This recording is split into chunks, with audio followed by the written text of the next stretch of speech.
Friends, ઉનાળાની આ ગરમીમાં શાક ન બનાવવું હોય, નહીંતર બનાવેલું શાક ન ભાવતું હોય ને ત્યારે આ ચટપટી આ લસણ ડુંગળીની ચટણી બનાવી શકો છો. અને ગરમીથી બચવા માટે આટલી ટેસ્ટી ચટણી બને છે કે એકવાર બનાવશો તો તમને સ્વાદ દાઢે રહી જશે તેવી આ ચટણી તૈયાર થાય છે. અને ખાતા તમે એક કે બે રોટલી ન ખાતા હોય તો તમે 3-4 રોટલી તો આરામથી ખાઈ શકો છો, એટલી ટેસ્ટી ચટણી બને છે. તો ચાલો ચટણીની તૈયારી કરીએ આપણે.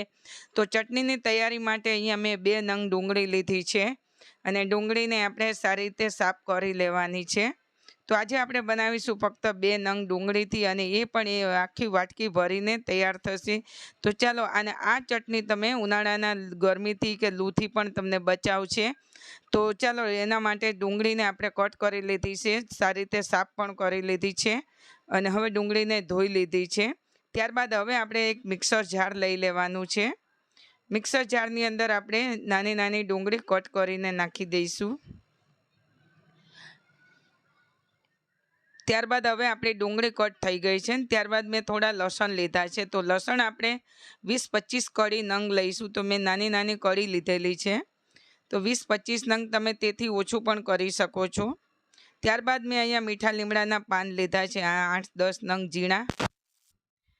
ત્યારબાદ હવે આપણે અંદર એક મરચું લઈ લઈશું. તો મરચું અહીંયા મેં મોળું એવું લીધેલું છે, થોડું તીખું મીડિયમ છે, બહુ તીખું નથી કરવાનું. તો મરચાંને પણ હવે આપણે કટ કરી લીધા છે. ત્યારબાદ મેં એકદમ નાનું એવું ટામેટું લીધું છે. તો શું છે કે ચટણીનો લુક સારો આવે અને થોડું ખટાશ પડતી લાગે.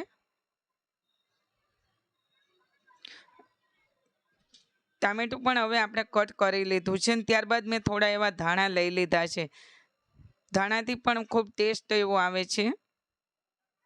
ધાણા પણ કટ કરી લીધા છે. ત્યારબાદ હવે આપણે મિક્સર જારને બંધ કરી દઈશું. હવે એને આપણે એકદમ બારીક એવી પીસી લઈશું. આમ બી તમે ચોપરમાં પણ તમે ચોપ કરી શકો છો. તો ડુંગળી મેં અહીંયા મિક્સર જારની અંદર પીસી લીધી છે. આ રીતે હવે આપણે ડુંગળીને પીસી લેવાની છે. અને ત્યારબાદ હવે એક કઢાઈ લઈ લઈશું. કઢાઈમાં થોડું તેલ લીધું છે. તેલ ગરમ થયું છે તો મેં અહીંયા જીરું ઉમેરી દીધું છે વઘાર માટે, અને થોડા 2-3 લસણની કળી લીધી છે, એને પણ ઝીણી ચોપ કરી લીધી છે. તો આપણે આ બધું એકદમ સ્લો ગેસ પર બનાવીશું, એટલે શું છે ચટણી આપણી ચોંટી ના જાય અને બળેલી સ્મેલ ન આવે. એટલે ત્યારબાદ આપણું લસણ પણ હવે સરસ એવો વઘાર થઈ ગયો છે. તો ડુંગળી આપણે પીસેલી અંદર ઉમેરી દઈશું. આ રીતે ચટણી બનાવવાથી આપણને ગરમીથી બચાવે છે. અને ઘરમાં જો કંઈ ઉનાળામાં શાક નથી મળતું હોતું તો તમે આ રીતે આ ચટણી બનાવીને ખાઈ શકો છો. ત્યારબાદ હવે આપણે થોડું સ્વાદ અનુસાર મીઠું ઉમેરી દઈશું. અને ડુંગળીને આપણે સારી રીતે તેલ છૂટે ત્યાં સુધી એને પકાવી લેવાની છે. અને એને હવે આપણે મીઠુંથી સારી રીતે એને હલાવી લઈશું. અને આ ચટણી બનતા બહુ વાર લાગતી નથી. અને આ ચટણીને તમે 3 કે 4 દિવસ માટે સ્ટોર પણ કરી શકો છો. આપણે પાણીનો બિલકુલ ઉપયોગ નહીં કરીએ એટલે આ ચટણી બગડે પણ નહીં. ખાવામાં તો તમે શાકને પણ ભૂલાવી દે તેવી તૈયાર થાય છે. હવે આપણી ડુંગળી પાકી ગઈ છે. તો એમાં હવે આપણે મસાલા કરીશું. મેં અહીંયા ધાણા પાવડર લીધો છે 1 ચમચી, અને આપણે થોડું જીરું લઈ લઈશું. ત્યારબાદ હવે આપણે આને સારી રીતે મિક્સ કરી દેવાનું છે.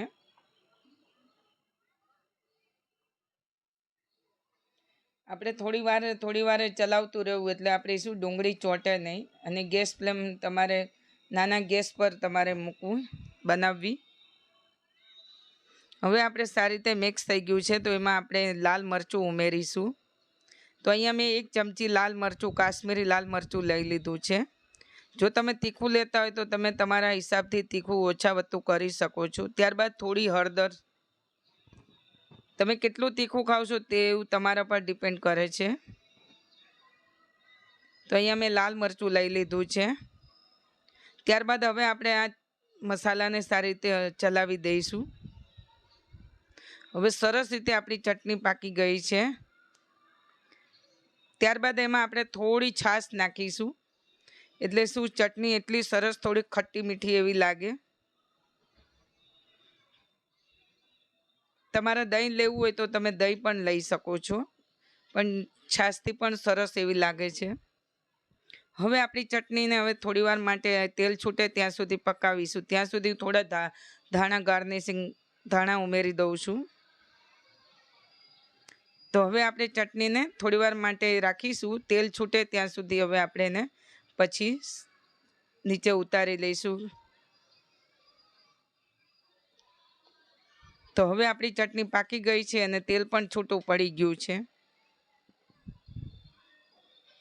અને હવે આપણે કરી દઈશું, ગેસ બંધ કરી દઈશું થોડા ધાણા ઉમેરીને.